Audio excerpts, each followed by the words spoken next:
Spoštovani gostje, cenjeno občinstvo, lepo pozdravljeni v Celjski Mohorjevi družbi. Dolina zvezd je naslov, ob katerem se danes družimo. Na prvi posluh romantičen naslov za seboj skriva tretji del vojne trilogije s po eni strani optimistično, a hkrati nadvse obteženo zgodovino povojnega leta 1945. Z nami so danes avtor, pisatelj, pater magister Branko Cestnik ter Johannes Hans Jaklič in Helena Jaklič. Lepo pozdravljeni vsi.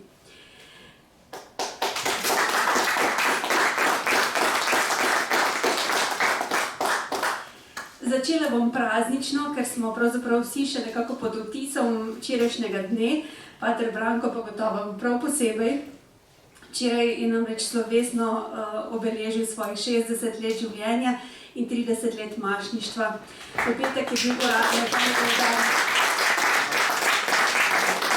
Še enkrat vse najboljše in res iskrene čestitke. Zdaj pa vprašanje. Na pisateljsko pot ste stopili že konkretno podprti z Abrahamom. Jubileji in obletnice so vedno priložnost za manjši ali večji življenjski obračun. Kako doživljate to življenjsko prelomnico v luči tega, da si zdaj že čisto uradno lahko rečete pisatelj in to eden najboljših? Kaj se vam je pravzaprav zgodilo zadnjih 10 let? Ja, to je dobro, ste uporabili ta trpno obliko, kaj se ti je zgodilo. Torej, se ti zgodi, torej, ni od tebe odvisno, ampak te doleti. To trpno obliko upravlja tudi Sveto pismo, temu rečemo teološki pasiv, da se nekaj zgodi, torej, da je v ozadju potem Božja milost. In tak je, torej, jaz sem vedno imel rad literaturo in vedno sem bral, v gimnaziji sem bral kot kombajn, vse, kar je prišlo pod roke, najrajši kratke zgodbe in poezijo, velikih romanov, ne toliko, ker so bili pač imeli nekaj odporno debelih knjig. Torej, in potem sem tudi pisal, take in drugačne stvari, že malo poezije, sem že to v gimnaziji testiral in to. Potem nekaj kratkih zgodb sem že napisal tam o koncu študija, potem literaturo sem imel tudi za magistersko nalogo, torej dramatiko Evžena Ionesca in sploh ta korpus absurdne dramatike po drugi svetovni vojni. No, tako da mi je to bilo nekje tu, samo ni pa prišlo do tega, da bi začel pisati. Ni prišlo in šele nekako se zdi, da moraš nekaj prehoditi, dozoreti do neke točke, da se ti to zgodi in da potem začneš pisati. In da si ti dovolj, po eni strani pogumen, po drugi pa nor, da se v to spustiš. In to je bilo pri meni pred leta 17, ko sem to začel. Torej, da nisem razmišljal na posledice ali pa kaj bo, pa če bo sploh kaj objavljeno, ampak sem rekel, piše. In sem si vzel dvoje meril. Eno je od Kreka, samo začeti je treba. Ko je Krek rekel, kako pa neko stvar komplicira, začni. Kaj bom pa hišo zgradil? Začni. Začeti je treba. To je bilo začni, pa boš videl. Drugo pa od Tamera, tam Suzane Tamaro, dove ti porta il cuore, se pravi, kamor te nese srce. Ja, kak je načrt? Ja, poslušaj srce, Poslušaj srce, kamor te bo neslo srce. To me nekako na začetku, ta dva citata sta mi, pa še en citat, ki sem ga ponašal na Google, ko sem pisal v Google, kako se romani pišejo. Pa bi vrgel nekaj citatov. In med drugim enega italijanskega avtora, ki je rekel, roman je zaporedje lepih stavkov. In to je potem bilo dovolj, da sem začel.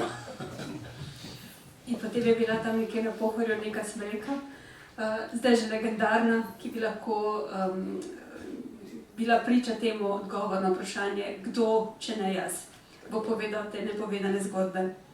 No in potem sta najprej sta se zgodila dva romana iz antične zgodovine, Prvi kristjanov na Ptuju. Zdaj pa imamo že kar trilogijo knjig, vojnih romanov iz konca druge svetovne vojne. Prva knjiga, Pogovori z njo, pred kratkim prenovljena, v prenovljeni izdaji, je nekako odprla to polje 70.000 Slovencev, ki so kot nemški vojaki, kot vojaki na napačni strani zgodovine, niso smeli povedati svoje zgodbe. Druga knjiga, Razmik med žerjavi, govori o očitno pogosti zavezi med slovenskimi vojaki, da ne bodo nikogar ubili. To tretjo knjigo pa so bralci res težko pričakovali. Mislim, da še za nobeno nismo dobili toliko vprašanj, kdaj bo. Mogoče tudi zato, ker ste nas v prejšnji pustili kar malo na trnih. Kako se je gradil ta pripovedni lok? Verjetno v začetku ni bilo mišljeno, da bodo 3 knjige. No, čisto v začetku, če gledam osnutek mojega prvega romana, ki je pa po letnici dogajanja napisal drugi, Pogovor z njo leta 1944, ne? Ampak ko sem pogovoril z njo, si zastavil, sem si jo že takrat zastavil malo, da bi se končala tako, kot se končala Dolina zvezd, ne? Z begom čez mejo. No? Torej, in že takrat sem imel to idejo, ne? In da bi se to nekje na Kozjaku zgodilo, oziroma na Kobanskem. Ampak seveda potem v pogovorih z njo je to bilo preveč in sem potem že napisane stvari iz pogovorov z njo sem dal na stran. Recimo poglavje poroke v Sveti Uršuli na Dravskem polju, ki je zdaj v tem romanu, je bilo napisano takrat.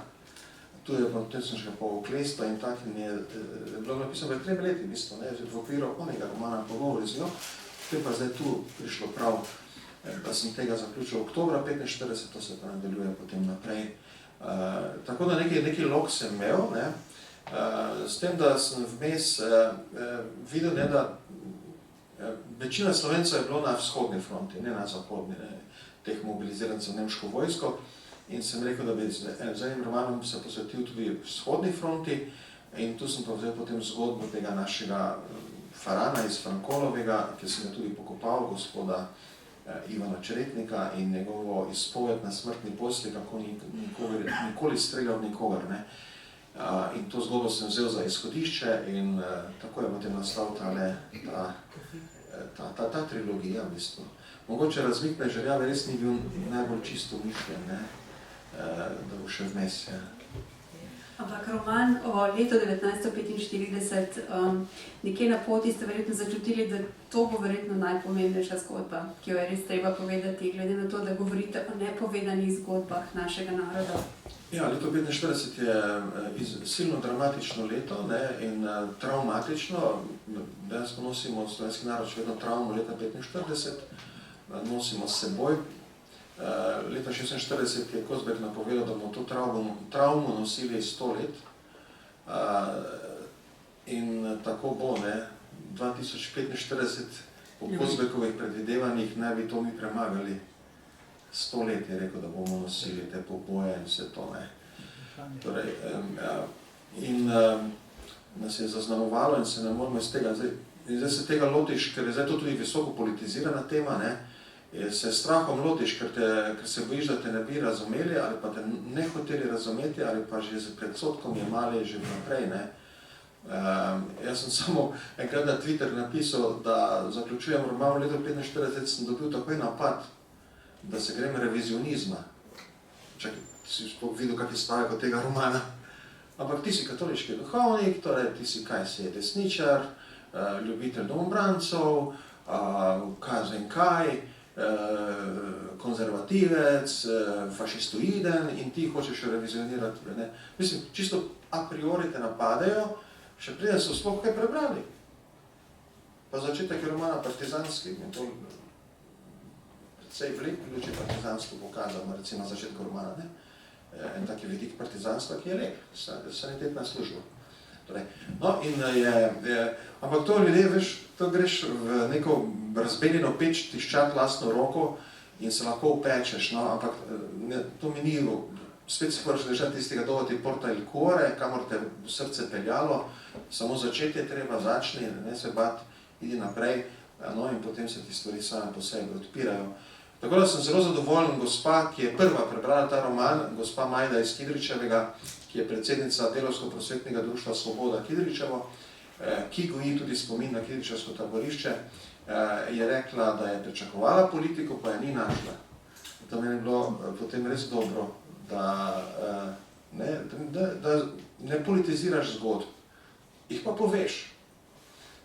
No, tako da je, mislim, da z tega vidika sem potem kar dobro izpeljal ta slalom, no, čeprav lahko pričakujem seveda ali ignoriranje, da se običajno potem, če poveš kako neprijetno zgodbo za kakšno režim, imaš potem pač ignoriranje, ne, pač je nisi povedal, nismo jo slišali, ne vemo za njo, to je ena možnost.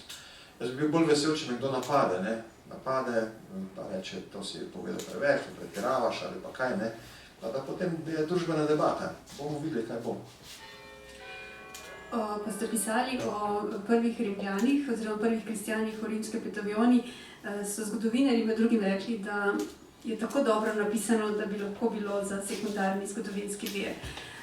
To pomeni, da se res posvetite verom, da to, kar napišete, večinoma zelo drži, kar se tiče faktov, ampak vseeno, zgodovinski roman, ta boj med fikcijo in fakti, to je verjetno vedno nek slalom, ki ga je težko držati. Kako daleč si lahko pustite to prišli pot?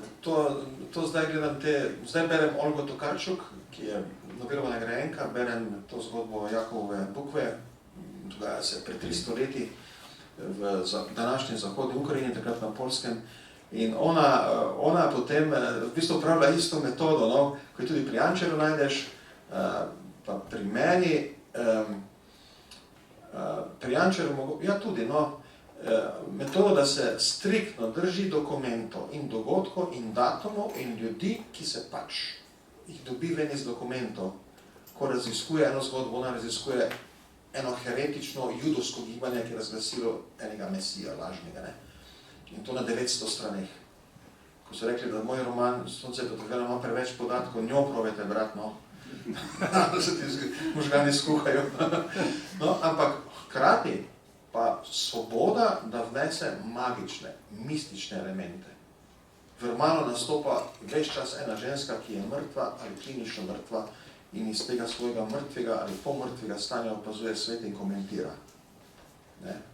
Ta postopek sem našel tudi pri Aleksandru Gatarici, srpskem pisatelju, zelo popularnem Srbijo, ki je napisal en roman o Prvi svetovni vojni in nisem ga prebral, imam ga doma v srbščini in sem prebral začetek romana, kjer opisuje atentat na prestolonaslednjega Ferdinanda v Sarajevo in vse opiše tako, kot treba, ne? Potem pa v mrtvašnici se prestolonaslednik pogovarja s svojo ženo, mrtev, pogovarja se s svojo ženo, ki leži zraven njega, kaj se nam je zgodilo in kak in vnese en element magičnega, ki pa ne spodnese zgodovinskosti.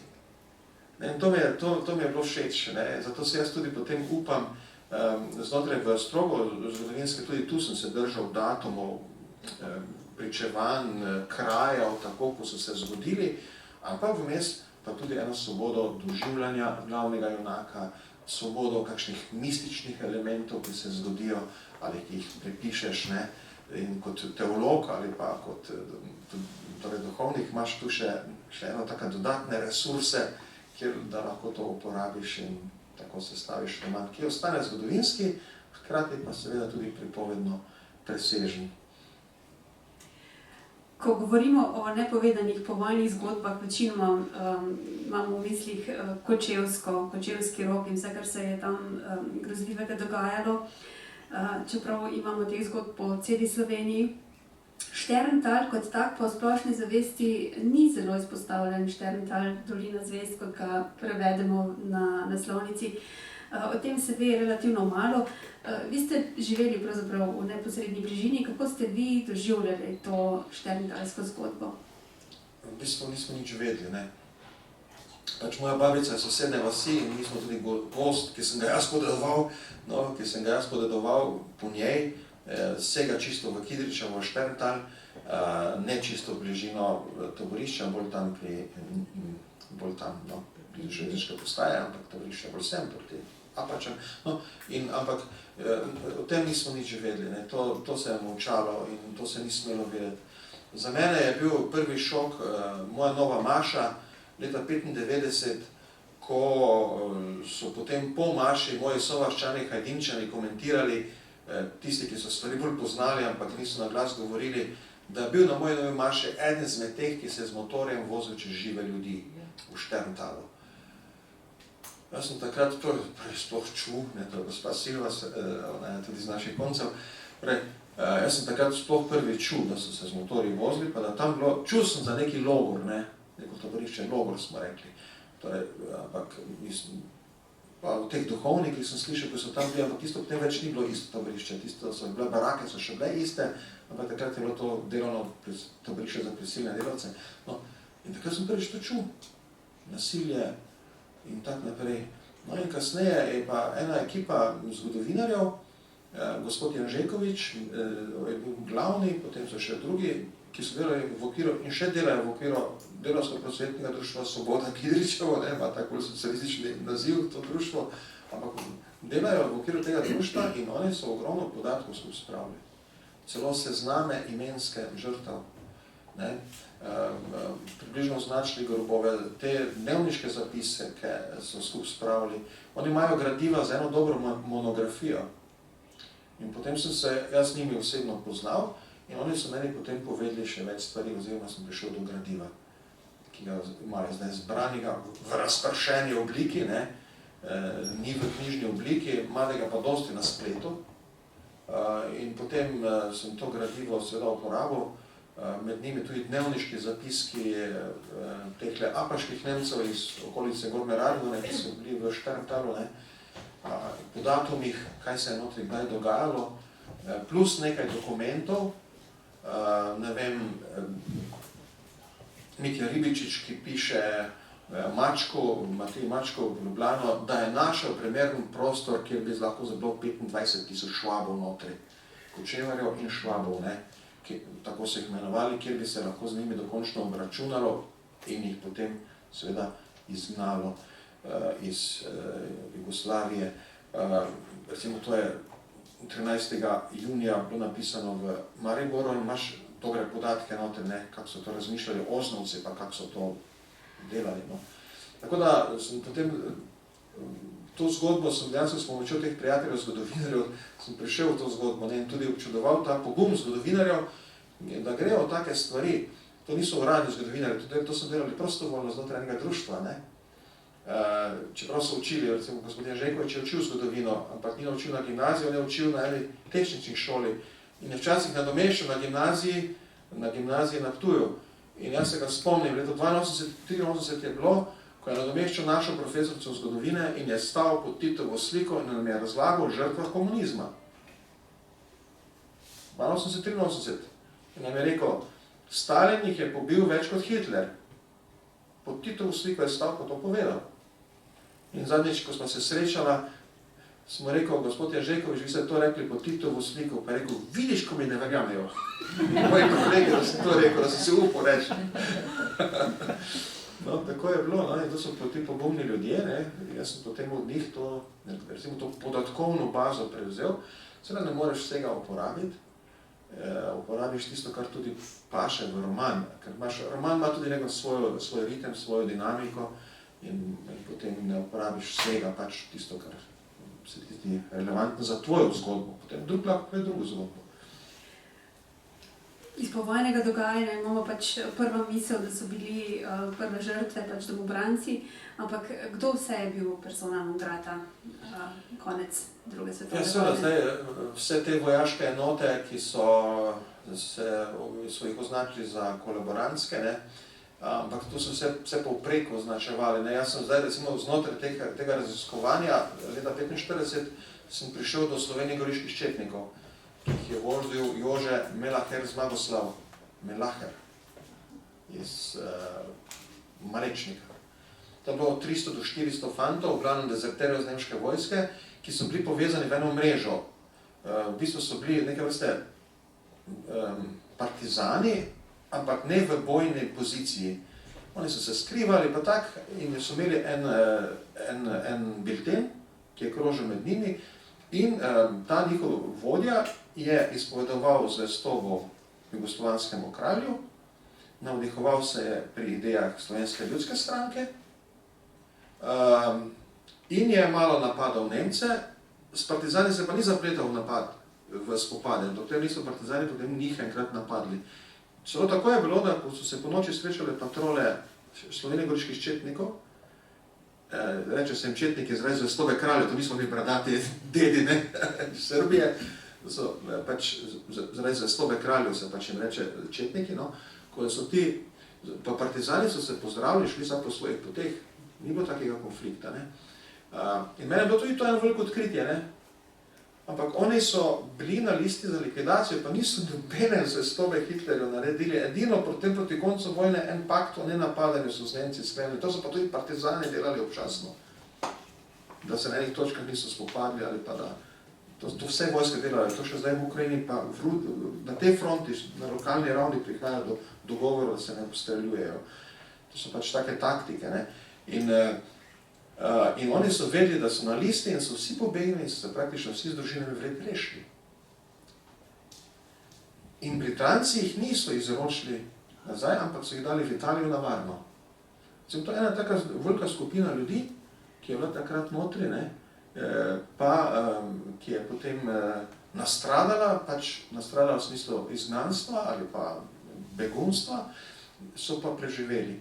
No, in teh skupin je bilo veliko in sploh se ne bi, mi pač nekje tako mitološko krčimo partizani domobranci in potem tudi pri domobrancih mislimo predvsem med te osrednje slovenske domobrance, da so še pa primorski domobranci, recimo, ki pa niso nikoli imeli prisega Hitlerja, ne. In so jih že 5., 6., 7. maja so jih že pobijali množično, ko so jih partizani ujeli. Ko reče, ja, domobrance smo kaznovali, zato ker niso položili orožja 8. maja, ne, pa so jih že prej pobijali. Torej, take stvari, no, in tu vidiš, in predvsem meni je bilo tako zelo, da takrat, ko se zgostijo, to se pravi april, pa potem prve dni maja, to se je situacija dnevno spreminjala.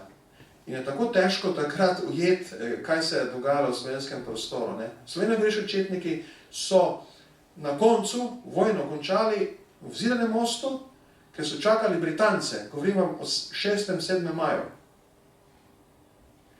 Ker so rekli, mi bomo zavarovali mostišče Zidani most, Britanci bojo čez Ljubljano prišli do nas in mi bomo se izročili Britancem in oklicali slovensko oblast pred partizani, da jih prehitimo.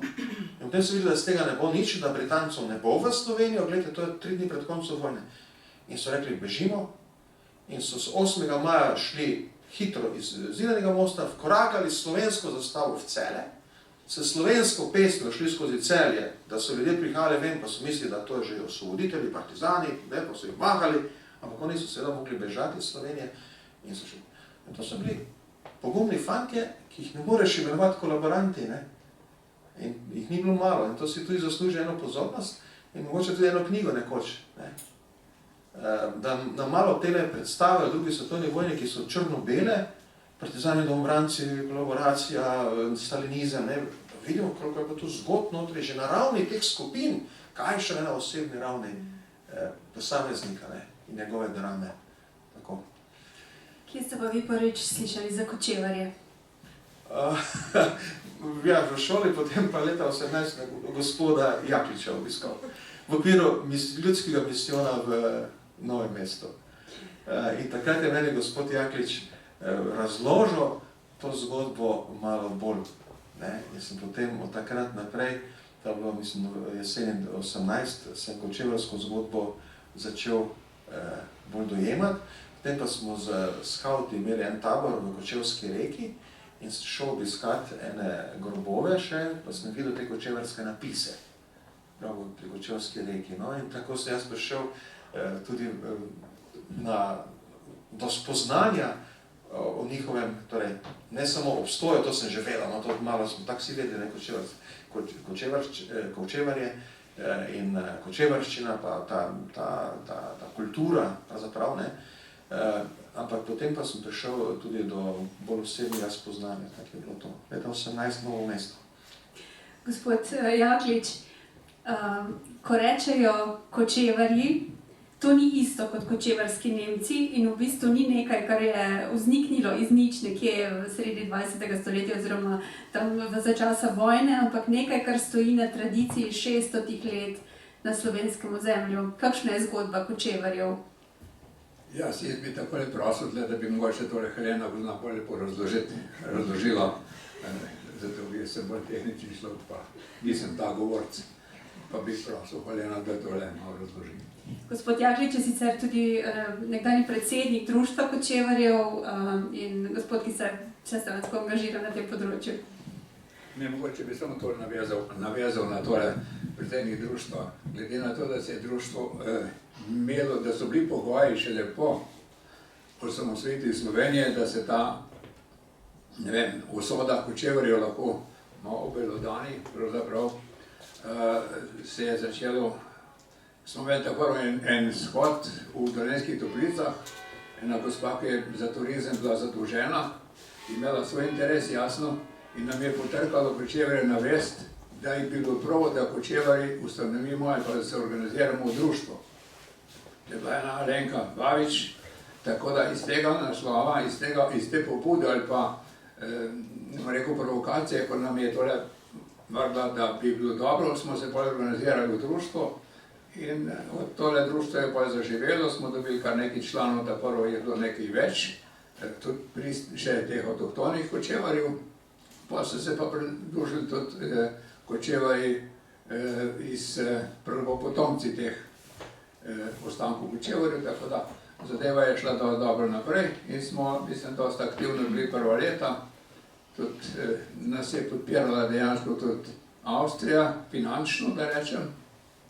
Tako da smo leta 2000 prišli do svoje stavbe, do centra, ko rečemo kulturni center Kočevarjev Staroselc v Občicah.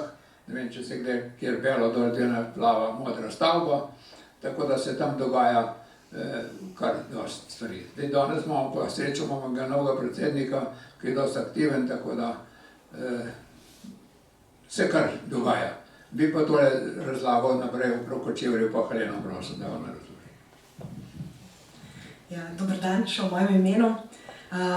Drugače, kot ste slišali, oči zelo dobro, to je moj oče, zelo dobro pripoveduje in zelo dobro pozna zgodbo svojih prednikov, mojih prednikov, ampak mogoče res čisto na kratko, najprej začenši pri imenu, ko je bilo ime Kočevarji, kočevski Nemci. Zagotovo je pravilno poimenovanje kočevarji, tako so sami sebe vseh 600 let oziroma zdaj bo že 700 let kočevarji imenovali same sebe kot kočevarje. Nikoli pravzaprav niso uporabljali izraza kočevski Nemci.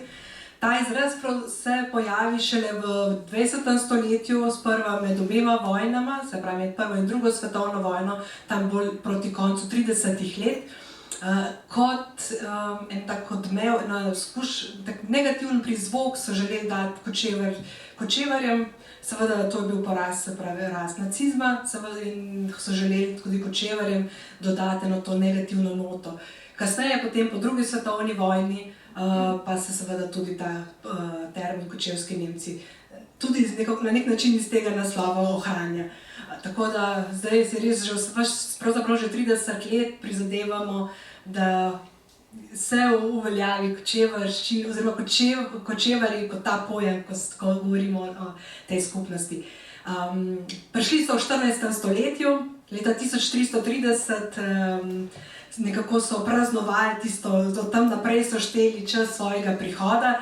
Zakaj je pomembno to povedati? 14. stoletja, sama sem imela večkrat izkušnjo, ko so me spraševali prijatelji, znanci, ali so kočevarji, oziroma so bili prepričani, da so kočevarji prišli v Slovenijo še med obema vojnama, oziroma marsikdo celo, da so jih naselili Nemci v času nemške okupacije. Ampak ne bo držalo. Se pravi, kočevarji, ki so živeli na Kočevskem 600 let do pač tragičnega leta 1941, ko je bila večina kočevarjev preseljena iz teh svojih domov v Obsotelje, Bistrica, Obsotelje, Brežice, se pravi tiste konce, in potem doživijo izselitev, izgon in pravzaprav zelo podobno usodo kot Slovenci leta 1945. Marsikdo je bil tudi po vojni končal v koncentracijskih taboriščih na slovenskih tleh, na poti, ko se je želel vrniti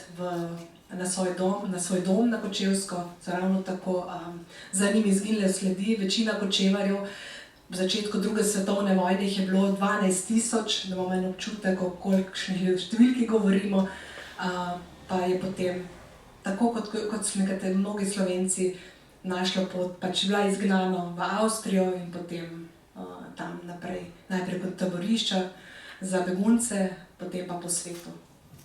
Kot predstavnica mlajše generacije, kaj pomeni danes biti Kočevar, kaj je otipljivega še danes ostalo od te kulture?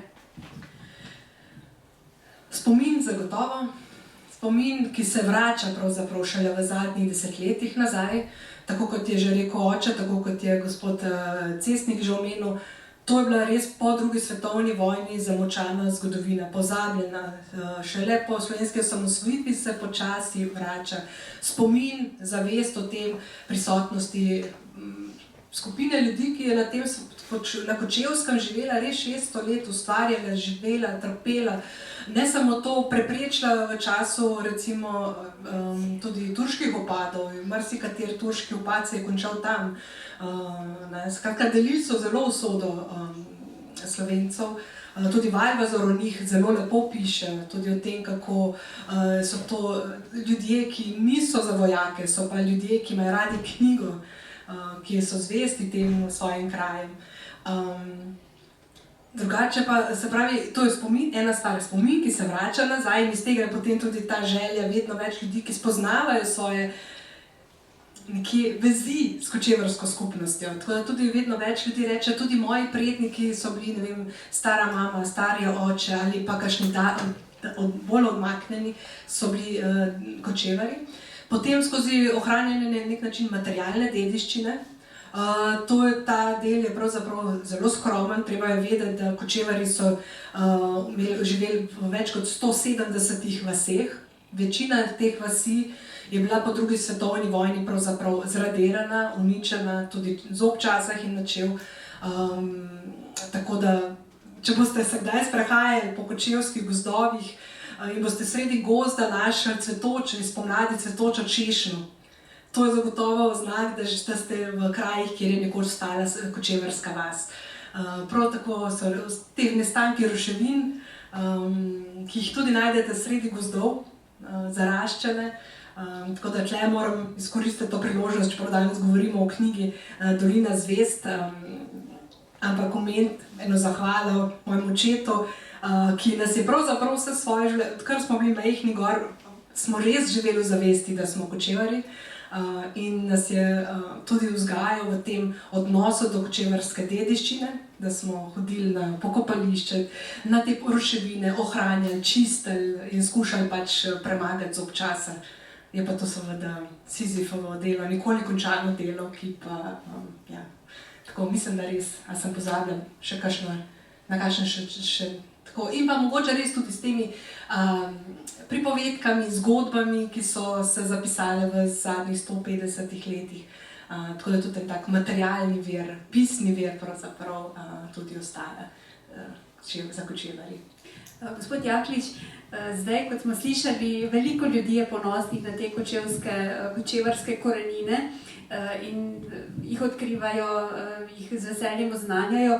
To, kar smo zdaj slišali od Helene, v tistem času, v času socialistične države, ni bilo ravno oportuno se hvaliti s temi koreninami. Kako ste pravzaprav vi živeli v tem času svojo kočevarsko zgodovino oziroma tradicijo?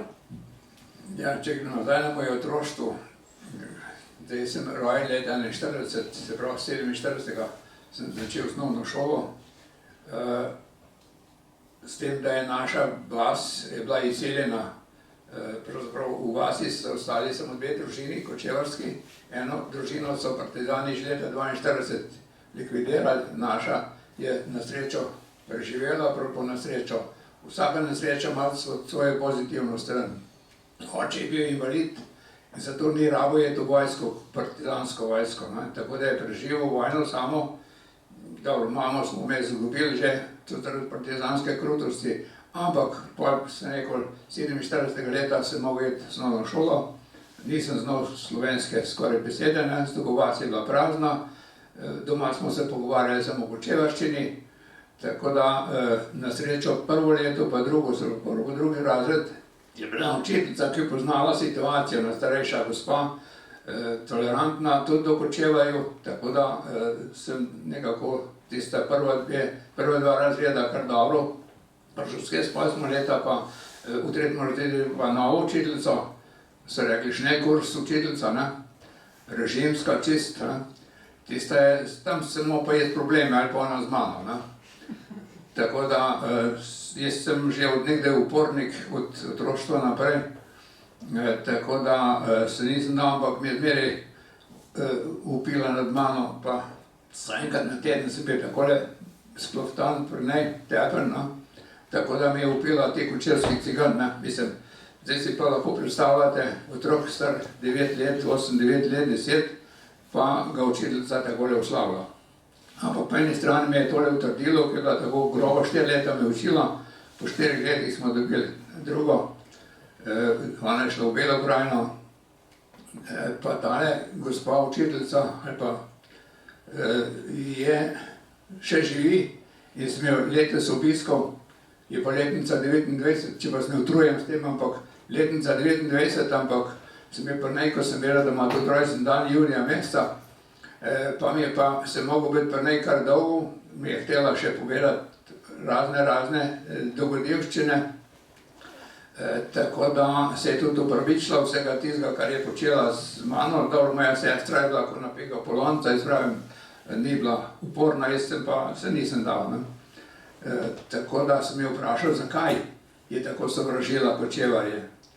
Zdaj, ko sem bil nazadnje pri nej, je rekla, ne da bi jih sovražila, ampak jaz sem bila tega stara 21 let, 22, jaz sem mogla tako delati, ko je Udba zahtevala. Udba je pa dala nalog, te Šnekurs učiteljici, da mora Kočevarje, če še kakšen dotočiti. Tako da je, zato se tako obnašala, samo kasneje je to spremljala tale zgodba, jaz sem bil pri tej učiteljici, da rečem, ja, kar 40 let nazaj, že, in se to tega predstavil, ko sem prišel na njena vrata, pozvonim, pride ven, pa sem se to predstavil, je ta prvo vprašala, kako pa sestra Marica? Ne, to je dalo vedeti, da je dostikrat se spomnila, in zdaj, ko sem bil kasneje še pri nej, je rekla, ja, je imela takrat taka navodila. Ja, ja, tako da, no, v šoli sem pa na srečo, kar sem bil dosti radoveden, bral in tisto vse ostalo, tako da sem prišel do 8. razreda. V 8. razredu je pa prišel en nadzornik v šolo, v razred, pa je tudi nad moje ime. Ko jaz imam v sprečevalu, mi je prva učiteljica, ko sem rekel, ko me je učila prvo pa drugi razred, napisala Hanzi, ne? Hanzi Jaklič. Jaklič je se priimki bil napisan v tem nemškem, za ime je pa neko tisto krstno ime so mi dali starši Johannes Hans, ona je napisala Hanzi, no in tam nadzornik je prišel leta v 8. razredu v šolo, je rekel, to ni nobeno ime. In z učiteljico sta se zmenila, prav, ali bo Janez, ali bo pa Ivan. Pa sta se zmenila in sta me krstila brez mojega privoljenja v Ivan. Tako da od tam naprej sem jaz Ivan, zato pa tudi sprečevalo, ne vem, če kakšen starejši, tega smo jaz sprečevala samo 7 strani, 7 razredov, v 8. razredu je bila, mislim, ta učni uspeh napisan na papir. Tako da tudi, ko sem dejansko, dobro, se zdaj pohvalil, da sem bil prvi učenec v tej osnovni šoli v Čomožnicah, ki je končal z odličnim uspehom v 8. razred in mi je oče vpisal v srednjo gazdarsko šolo v Postojno. Samo konec avgusta je dobil pošto, ni sprejet. Niso rekli, zakaj ni sprejet, ampak Kočevar ne sme iti v šolo. Tako da oče imel pa doma obrt, tišlarijo ali pa mizarstvo, in rekel, zdaj, če nisi smo iti v šolo, boš pa doma za vajenca pri meni, ko je mu še obrt. Tako da sem jaz bil pri njemu vajenc, vmes, takrat je bila ena dobra praksa, tako da vajenc je bil pri mojstru delal, pa teorija je bila pa obvezna, tako v šoli in sem jaz dobil varianto ali v Novo mesto 5-krat na teden teorijo poslušati. Zdaj od naše vasi do postaje železniških 7 km peš, tako varianta je bila v Novo mesto ali pa na Ptuj, 3 mesece na šolsko leto. Tako da sem se odločil, ali pa z očetom sva se odločili, da grem na Ptuj. Na Ptuj je bilo tudi dobro, pravzaprav je bil ta samo problem, zato ko sem mogel za obrnesti od tale rojstni list ali pa krstni list, ne, tam je pa tudi še zmeraj pisalo ime noter Johannes Hans Jaklič. Ne. In tako, ko je ta imena so bila napisana pol na katedri, vseh naš 29 učencev iz razreda in ne vem, 10 dni, 14 dni bilo vse v redu. Pa je prišel pa en učitelj, kot nas bi mogel učiti tehnologijo, tisto prebere gor, Jaklič Johannes Hans, in me pokliče. Seveda jaz šmarko star 16 let ostanem, je začel pa drti nad mamo. Res drt, dobesedno drt. Kdo je dovolil Švabi v tem razred, da je v tej učilnici? Zdaj sem lahko dolgo tiho. Ko mi je pa mera polna, je pa polna. Nisem prostaški, ampak sem direktno. To sem imel dosti v življenju naprej tudi probleme, ko sem prej direktno za diplomata ne bi bil. Ampak, ja, tako da, no, ampak tale učitelj je pa šel čez 3 dni, pa k meni se je upravičil, je rekel, ja, da zakaj je on tako odreagiral, zato ko so Nemci brata ubili. Sem rekel, pa kam vam je z Nemci ali pa z vojno, ki sem 41. se rodil, no. V glavnem se je upravičil, ampak je pa takrat direktor te šole gor na Ptuju pa bil to, da je tale, ali bil samo ta semester ali pa tale, te 3 mesece odsoten, v glavnem ga ni bilo več, so ga drugega dobili, da je učil nas. No, mi smo pa v temu manuritskem samostanu smo imeli pa učilnice, pa spalnice, vse do not, tako da 3 mesece vsako leto, 3krat, po 3 mesece sem bil gor. Ja, toliko, da ne bo preveč dolgo. To je spet za en roman, se mi zdi. Danes sta pa tu zato, ker sta vidva prispevala prevod v kočevarščino v romanu. Spremljamo tudi Julijo, kočevarsko deklico. In gospod Jaklič, če ste tako prijazni, da nekaj kratkega preberete, da slišimo, kako zveni kočevarščina.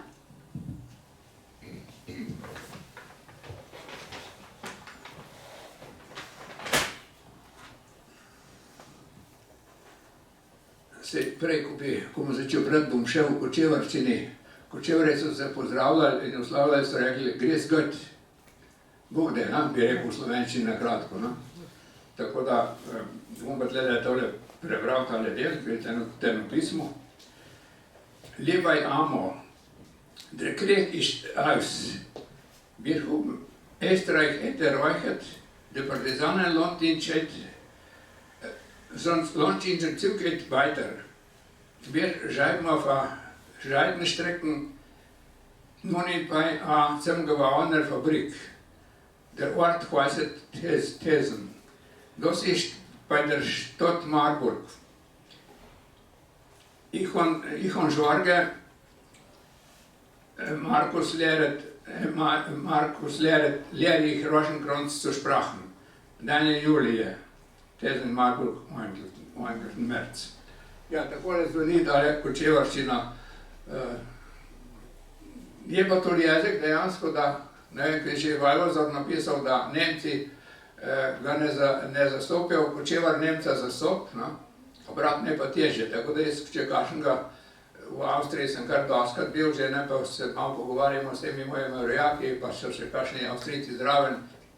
Ja, prav, daj počas govor, zdaj, če res počas govorim, potem se zastopno, drugače moram pa dodatno prevajati. Hvala lepa. Pater Cesnik, če gremo nazaj še v Dolino zvezd. Redko se zgodi, oziroma pač v tem romanu je glavni lik negativen. To je poseben način pisanja, zato ker smo nagnjeni k temu, da za glavnega junaka navijamo, tu pa nekako ne moramo se odločiti, ali mu želimo dobro ali slabo. Ta misterij zla, vedno znova, skozi celo to vašo trilogijo se v bistvu vleče to vprašanje zlobe v človeku, to, kar pravi Jančar, oblak hudobije, nečesa satanskega, kar tudi ljubezen ubije. Kako ste se vi s tem srečevali, s tem razmislekom okrog tega negativnega lika? Ja, torej, moj lik je izjemno negativen. Zlasti, če prebereš še Razmik med žerjavi, je zelo negativen in potem sem razmišljal, kako bi ga naredil sprejemljivega, koliko toliko.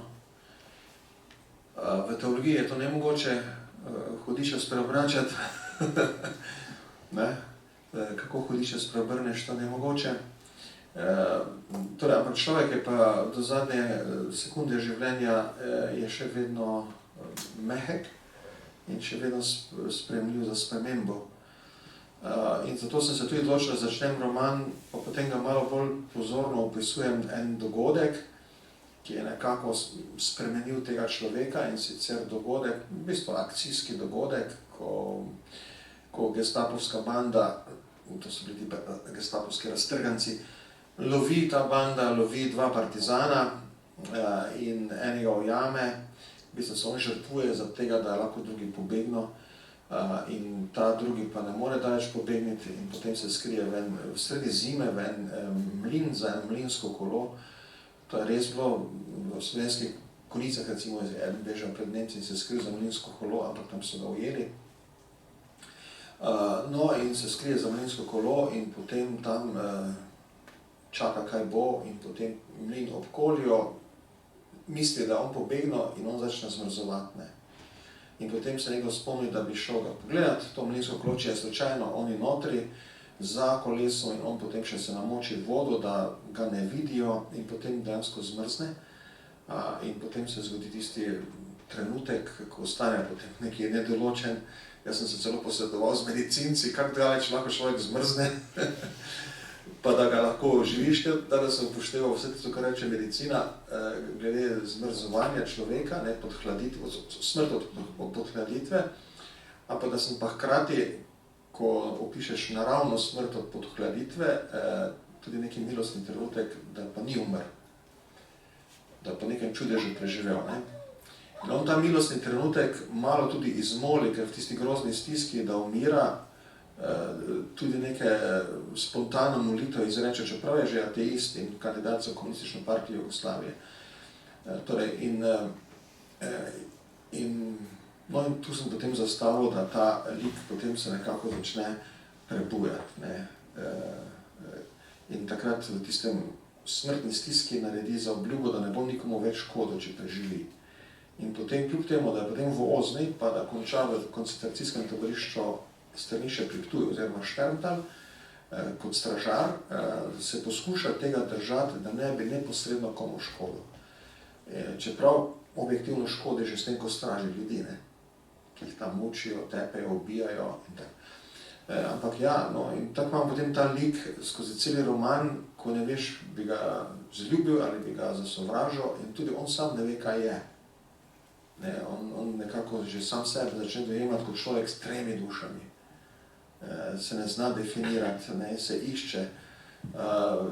Tako da je pač kot junak je junak, ki je ves čas nekako nastaja in se ruši, no, pred našimi očmi. Nikoli se ne doreče, izreče do konca, no, potem proti koncu romana pa vendarle na nek način pretrga ta začarani krog svoje osebnosti ali svoje duhovne drame.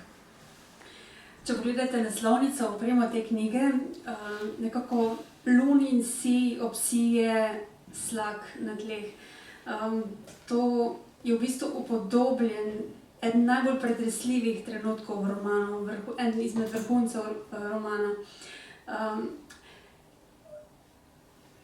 Vi ste ogromno nekih pripričevanj poslušali. Jaz verjamem, da ogromno tega niti niste uporabili, ker bi bilo preveč nazorno, preveč grozljivo, preveč težko.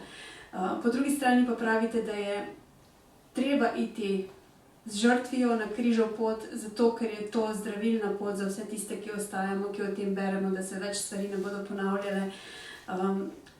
Vi ste, ko ste pisali te zadeve, ko ste začeli že s prejšnjimi prvimi romani, ste rekli, da vam je to kar pustilo pečat na fizičnem telesu, kar na zdravju, če ne rečem. Kako ste tu lovili ravnotežje med enim in drugim? Pač, tu sem sklenil, da bom nekaj žrtev spremljal v jamo, ne. Ker to leto 45 so bile jame, metanje ljudi v jamo, včasih tudi žive, in da smo z nekaj žrtvami do dna jame pridemo, ne, in vse iz nekaj. Gospa Majda, tale iz Kidričevega, ki je prva prebrala roman še v fotokopirni obliki, da je lahko še pravi čas ga potem tudi vodila pogovor, ker imeli smo predstavitev na licu mesta, na lokaciji taborišča. je rekla, da je taborišče opisano površno. Ker ona ga pozna veliko bolj, ne, krutega. Jaz bi lahko, seveda lahko bi ga napisal v vsej krutosti, ker to je bil, že samo to vam povem, to je bil prostor kreativnega sadizma. Tam so pustili ljudem, da so bili sadisti in spodbujali sadizem. Tam so lahko izživljali, tako kot imate v onem filmu Schindlerjev seznam, ne, ko oni tako za dober jutro streli enega Sterntal. To je Sterntal bil. To so lahko, človek nič ni veljal, ne. Torej, in potem sem se pa tu odločil, da bom pa eno smrt, ki je izpričana, torej enega ptujskega grofa, šturškega grofa Lipita, ki je imel angleške porekla, v bistvu, da je bil povezan z Anglijo, ki je bil vredo človek, no, da za njegovo smrt pravijo, da je zginil v Sterntalu, ampak po enem pričevanju naj bi ga z motkami potopili na njivah blizu taborišča in potem ga kar tam v kako njivo zakopali. No in potem sem ta njegov umor, kako so ga ubili, sem potem vzel za bolj tak, tiste najbolj da smo z eno žrtve tudi v mučenju, pa tistih zadnjih sekundah, pa v njenem doživljanju in v sadizmu, torej v sadizmu, površnem ali pa, kako bi rekel, tem plehkem, pa krutem satanističnem sadizmu teh ubijalcev, da smo zraven. Ampak to je zelo težko pisati, že to, da se vživljaš v sadista in njegovo žrtev istočasno, ne, že to je recimo težko. Potem njegovo smrtno tesnovo pred umorom, pa tako da se v taki drugi se kar zablokiraš, to kar ne moreš pisati, ne, to niti ne čutiš, da bi to lahko ti lahko dojel iz tvojega fotelja, s katerem tipkaš, ne. In tudi veliko spoštovanje do teh žrtev, ne, dolžnih žrtev, da preveva, ne, in ne smeš biti površen.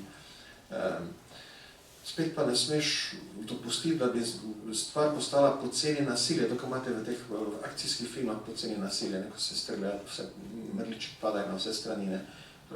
In tako, no. Tako da sem potem to Lipitovo zgodbo, koliko jo vemo, sem uporabil, sem pa junaka spremenil, da sem si zmislil enega grofa Arnsburga in sem gledal, da ene takega imena ni, ne, da sem v tem junaku Arnsburgu pa v njegovi ženi nekje to plemstvo, ki je bilo v Sloveniji, bilo pokončano leta 1945 nekako ujevno, pa njihovo dramo, tak, no. In potem je ta prizor, ko on leži in je okrog njega slak, in sredi noči čaka, da bi se oblaki malo odprli, da bi videl kako zvezdo. Ne.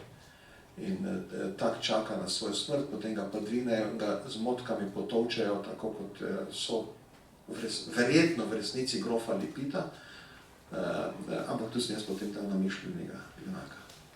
Prej ste že malo govorili o vzorih in zgledih mističnega dotika skozi te zgodovinske romane. Vi ste to mojstrsko naredili, kako v teh najbolj groznih trenutkih, najbolj groznih okoliščinah se dotakne ptujsko-gorska mati Marija vseh teh trpinov. Torej, oni so vedno poslušali zvonjenje iz Ptujske gore in preko žice tudi videli Ptujsko goro. Zlasti ta bolj vzhodni del oziroma južni del taborišča je, kjer ni bilo dreva, ker del taborišča je bil noter v gozd zamaknen. Torej, ta južni del taborišča je tudi videl Ptujsko goro gor, ne. In seveda so tudi pričevanja, da so oni potem molili gor, ne, k Mariji. Podobno na Teharjih, k Sveti Ani, gor, ko je cerkvica nad taboriščem, ne. Torej, jaz sem pa potem naredil Marijin odgovor na god Svete Ane 26. julija, ja. En angel gre dol.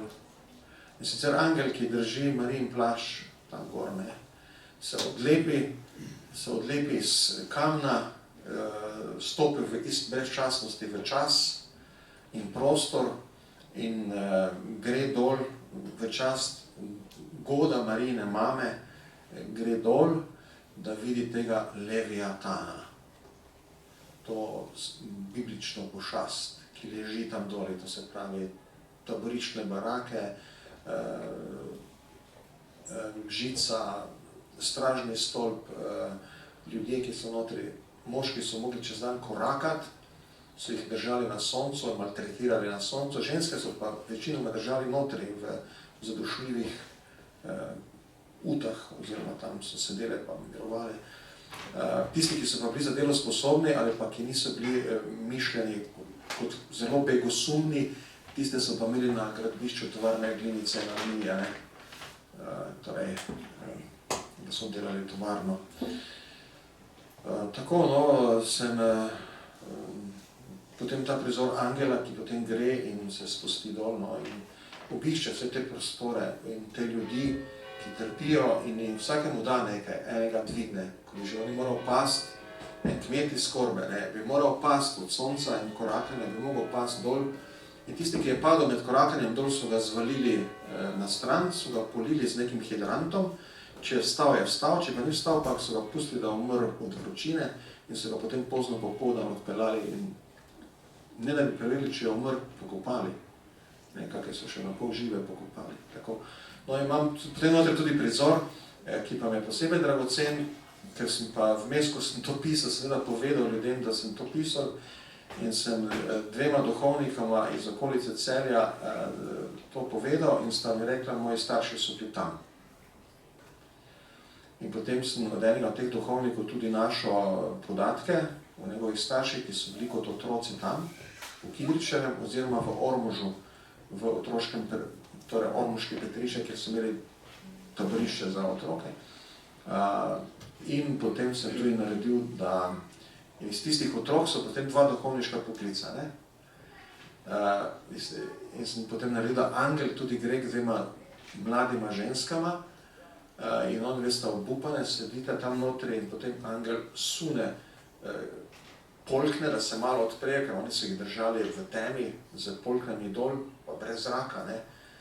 Torej, sune se polkne, malo odpre pa neka svetloba, tako kot pri oznanjenju, to je cerkev oznanjenja, neka svetloba prije na tiste dve ženski in se zgodi neko oznanjenje, v smislu, da reče ta, če to preživiva, bodo najme, bo moj sin duhovnik.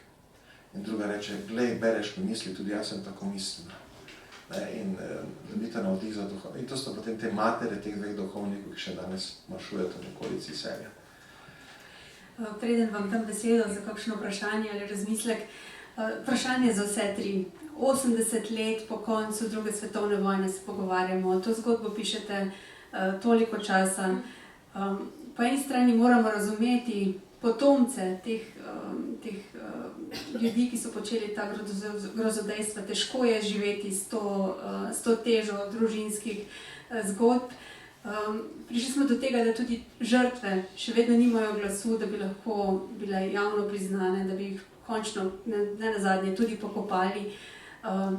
Vprašanje za vse tri. Potrebujemo še 20 let, bo čez 20 let, ko bo 100 let od konca vojne, kaj drugače?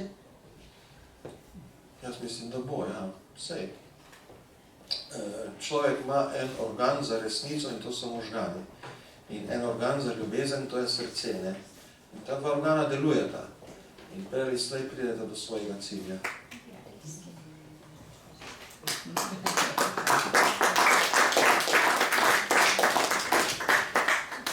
Gospod Jaklič, Helena Jaklič, mogoče še vidva zaključno besedo.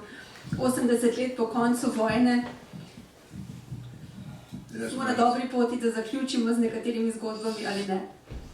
Ja, mislim, da bo nekaj še trajalo, ampak resnica bo prišla enkrat na dan. Škoda, da s takim zamikom, ampak to je zgodovina, ali pa to so te postopki, ko trajajo in trajajo, ampak jaz mislim, da resnice bo prišlo. Da sem pa se odločil tega, ko smo rekli, da smo ustanovili tole društvo, če navežem samo to, jaz bi rad prišel do resnice.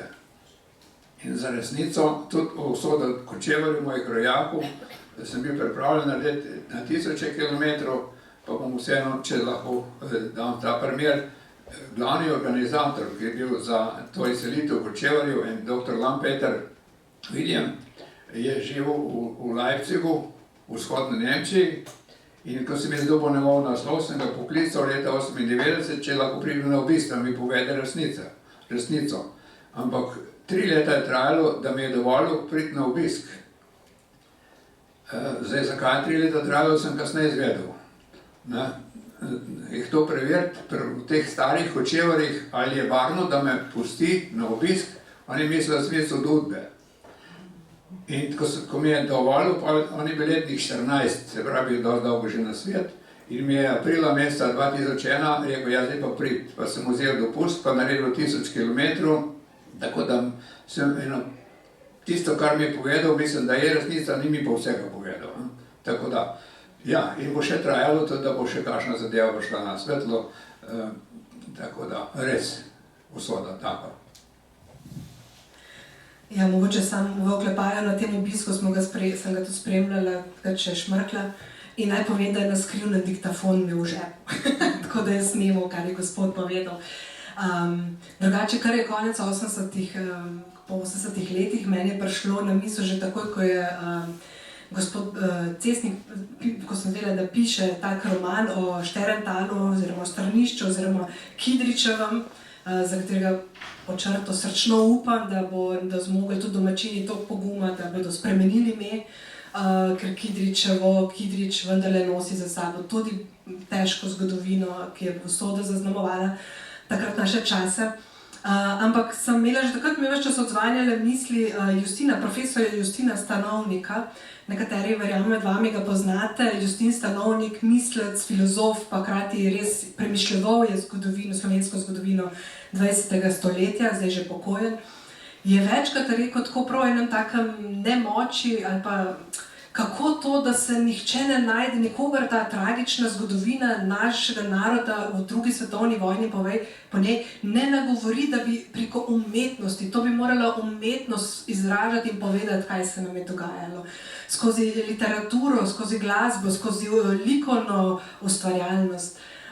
In sama sem res za to hvaležna gospodu Cestniku in mislim, da bi bil tudi gospod Justin Stanovnik izredno vesel, da se odpira, da se dejansko ta naša tragična zgodovina, ki nas je tako strašljivo zaznamovala, govori tudi skozi ta jezik umetnosti, skozi literaturo. Tako da jaz, če je bilo rečeno, da je 100 let, če je to samo še 20 let, ki jih moramo zdržati, zato da končno zadihamo s polnimi pljuči in da sprejmemo svojo zgodovino, z vso tragiko, z vsemi 700 morišči po celi Sloveniji. Mislim, da je to zelo kratek čas, ki ga moramo še zdržati. Če bo potem res to narod spet lahko zacvetel v tem, kar smo in kar 1000 let pravzaprav kot narod izkazujemo, rastemo, smo res izjemni. Tako da ja, držim pesti. Bog daj, da bo res tako. Pater Cesnik, če kakšna knjiga kliče po filmu, je to ta. Zdaj pa kakšno vprašanje, še na hitro, kakšna beseda?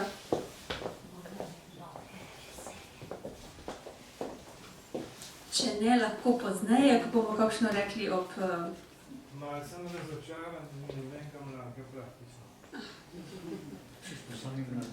Sami mladi, po srcu tako ali drugače. Naj vas še povabim, preden predam besedo naši ravnateljici.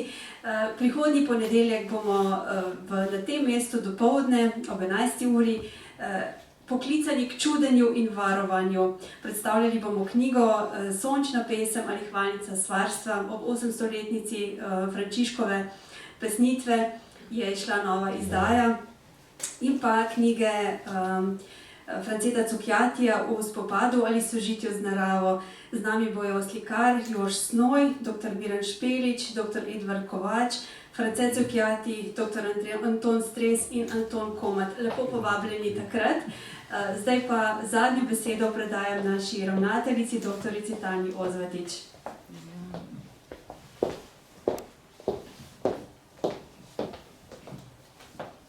Hvala lepa. Bom začela pri ženskem delu ekipe. Ne morem si kar naprej mi hodi na misli reče gospa ministrica, tako vas hranimo v spominu. Spoštovana oba, Helena Jaklič, Hans Jaklič, hvala za vajen doprinos k tej knjigi. Branko Cesnik za vsako knjigo nekje na enem mestu sezuje do konca. Zmeraj gre čez nek rob, zmeraj gre čez okvir knjige in pripoved vključi en del slovenske zgodovine ali duhovnosti ali teologije, ki človeku da zelo, zelo veliko razmišljati čisto izven okvira zgodbe in se mi zdi, da na nek način je v tej knjigi to naredil najprej s tem angelom, ki je se snel z Marijinega plašča, predvsem pa za to samostojno zgodbo na nek način, ki teče skozi dolino zvezd, torej z Julijo, kočevarko in z njeno kočevarščino. In res sem vesela, hvaležna, Branko, da si prišel do te ideje, da si jo vključil, da si se odzval klicu, ki te je nagovarjal. In mislim, da tudi to knjigi daje res prav posebno vrednost delo, ki ste ga vidva upravila, da sta delčke teh besedil, ki so sicer literarna, izmišljena, prelila v čisto zaresno kočevarščino. Hvala za vajina prizadevanje na tem področju v okviru društva in tudi sicer s svojim pričevanjem, svojim delom, svojim življenjem in vam res iskreno želim, da bi vso to delo še dolge generacije obrodilo sadove in ostalo tudi kot pomemben del slovenske zgodovine. Mislim, da k temu vsi stremimo in si to želimo, pa naj vam kar roko dam.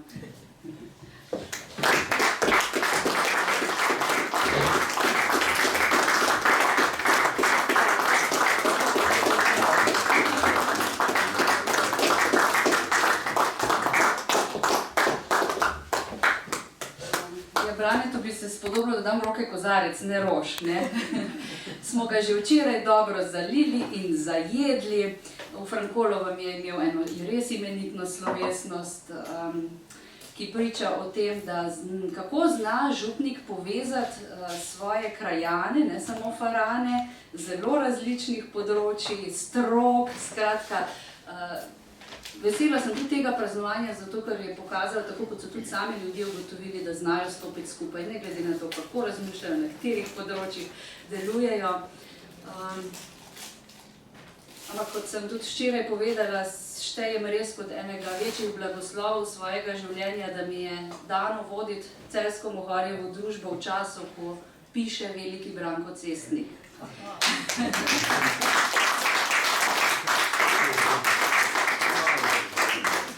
Ja, Branko ostaja skromen kot zmeraj, ampak ne vem, koliko se mi tega zdaj zavedamo, mislim, da se bodo prihodnji rodovi še, verjamem globoko v to, predvsem pa tudi tako, kot sem že rekla, ne glede na to, koliko pozornosti tvojim knjigam namenijo literarni kritiki ali splošna javnost, daje neko tako priznanje. Knjiga je tisti zaklad, ki ostaja na voljo vsakemu, ki ga le želi odkriti in odpreti in prebrati in si lahko o tem ustvari svoje mnenje, zato sem tako zelo optimistična. Tako da, dragi Branko, zdajle vas vse povabim, seveda bomo vsi vzeli v roke kozarce, pa bomo še enkrat rekli res iskrene čestitke za tvojih 60 let življenja. Bogu hvala zate, mi smo hvaležni zate, za 30 let tvojega mašništva, da ti obe poti, duhovniško in literarno, tako lepo na svojih plečih pelješ sporedno naprej. Jaz rečem, Bog daj še veliko duhovniških let, pa še veliko romanov. Bog s teboj, pa lepa hvala.